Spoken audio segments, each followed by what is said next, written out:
Okay, so I'll get straight to the point. This is the best smartphone under 25,000. And here's an interesting thing I've seen in 2024. Like post-COVID, we saw smartphones getting expensive due to chip shortage. Like the Redmi's, Realme's, OnePlus series have reached high prices to the point everyone was like, overpriced. But now, if you see launches like iQOO 12, Moto Edge 50 Pro, Moto Edge 50 Fusion, Poco F6, Realme GT60, all had really good pricing.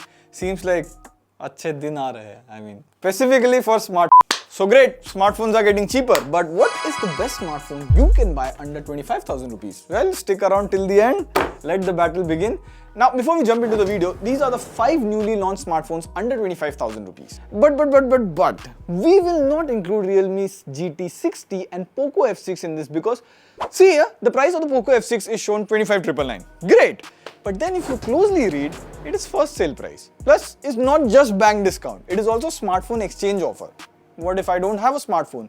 Or even I don't want to exchange my smartphone? Then? And it's not just Poco F6. Same with Realme GT60. The Realme GT60 is priced at 30,999, but with card offers and again smartphone exchange bonus, it costs 24,999. So I'm sad ye karna pada, but the Poco F6 and the Realme GT60 gets KO'd. And these are not phones under 25,000. Brands should stop making pricing so confusing, like sometimes it's even confusing for us in TechVisor.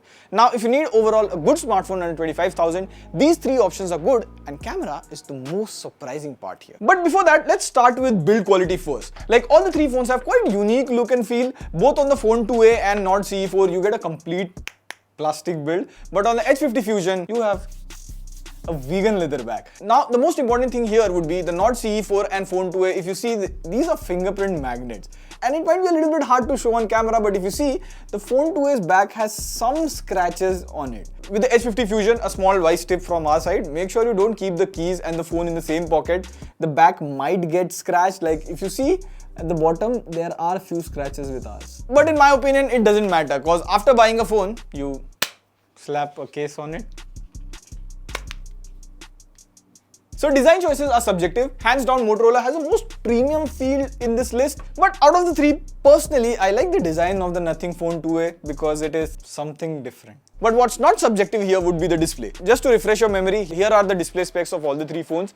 Edge 50 Fusion has the highest refresh rate here, but you'll have to manually set it at 144Hz under display settings. So scrolling through the web page looks a bit smoother here. But mostly you'll be watching videos. So if I play a 4K HDR video on YouTube on all the 3 phones, the Edge 50 Fusion will definitely grab your attention here because it looks brighter than the other 2 and the colors are also better on the Edge 50 Fusion. Next, another important criteria in these summers are how legible is the display when you take them outside. And as you can see, all the 3 displays are equally bright. You could say that the Edge 50 Fusion is slightly brighter. So from display point of view, I think the Edge 50 Fusion have a slightly better display than the Nord CE4. Now software plays a very important role here for us while buying a smartphone. So all the 3 phones are running on Android 14 right out of the box. On the Edge 50 Fusion, you get almost 99.9% clean software because if you see here, you get 2 apps and they can be easily uninstalled. See, if you tap here on the widget and give the permission to the weather app, it shows ads, but these are very tiny problem. On the Phone 2a, you get super clean bloat-free software like very close to stock Android with a hint of nothing's aesthetics. Like even if you pull this back gesture, it has this dot matrixy look. Also see here, I can put this vibrate widget on lock screen, so whenever I come to office, I just tap on the widget and the phone goes to the vibration mode. On the Nord CE4, surprisingly for the first time ever, you'll get to see bloatwares, which you can of course uninstall easily, that's fine. Another thing that's a bit bothering is, see here when I search for something on File Manager, I get these app recommendations.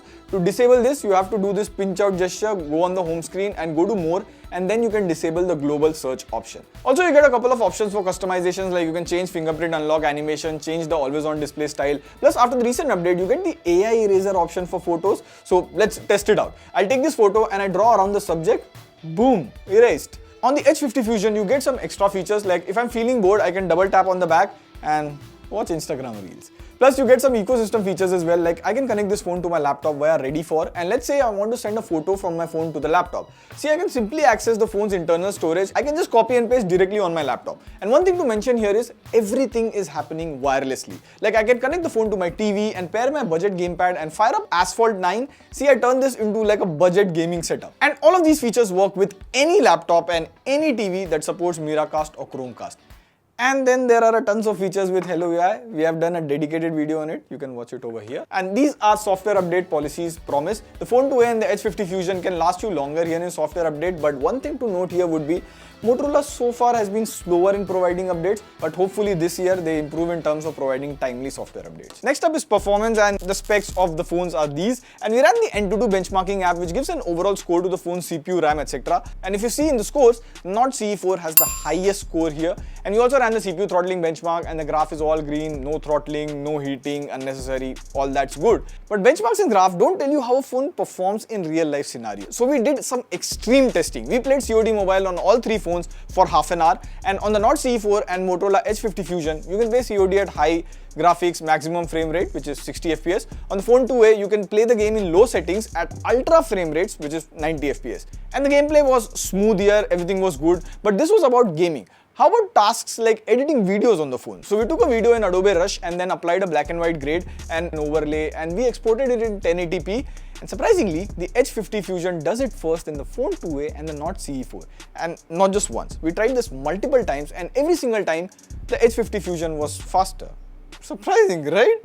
Now the Edge 50 Fusion is said to have 15 bands of 5G, which is like the highest of all. Now from overall performance point of view, the Edge 50 Fusion performs like a good all-rounder here, and if gaming specifically is your priority with clean software, then the Phone 2a here is also a good option. Now coming to the most awaited section, cameras. Now these are the camera specs that you get with all the three phones, and we took hundreds of pictures from these phones, and the results are damn surprising. Like, I won't confuse you much.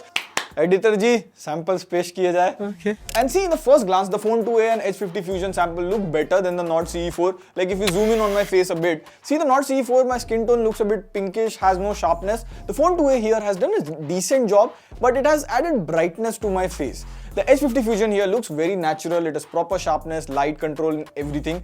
And if you see the next sample, same, the Edge 50 Fusion picture will grab your attention. It looks very natural. The Phone 2a has kind of oversaturated the whole photo, and the Nord CE4 looks quite off. And we also took some low light and night samples just to see if the Moto Edge 50 Fusion performs the same. So overall, the Moto Edge 50 Fusion has the better camera, and it's surprising. Like, from camera being the weakness of Motorola, in 2024, camera is turning out to be really good. And it's not just the main camera. Even in selfies, the photo from the Nord CE4 and Edge 50 Fusion looks good. But if you see the Nord CE4's image look over brightened and my face looks pinkish, Phone 2a has added a yellow color tone in the overall image, which is not looking good. But the Edge 50 Fusion, again, right from colors, light control and sharpness, has done a very good job. However, only if you pick the ultra wide angle camera, the Phone 2a's photo looks here the best because it has a 50 megapixel ultra wide angle camera. So overall, if I summarize, if camera is your priority, Moto Edge 50 Fusion is the better smartphone camera. They have done great work this year on camera. Now, before we go to the conclusion, these are the battery specs you get, and the battery backup on all the three phones has been quite good here. The only thing is the Nord CE4 lasts quite a bit longer because, of course,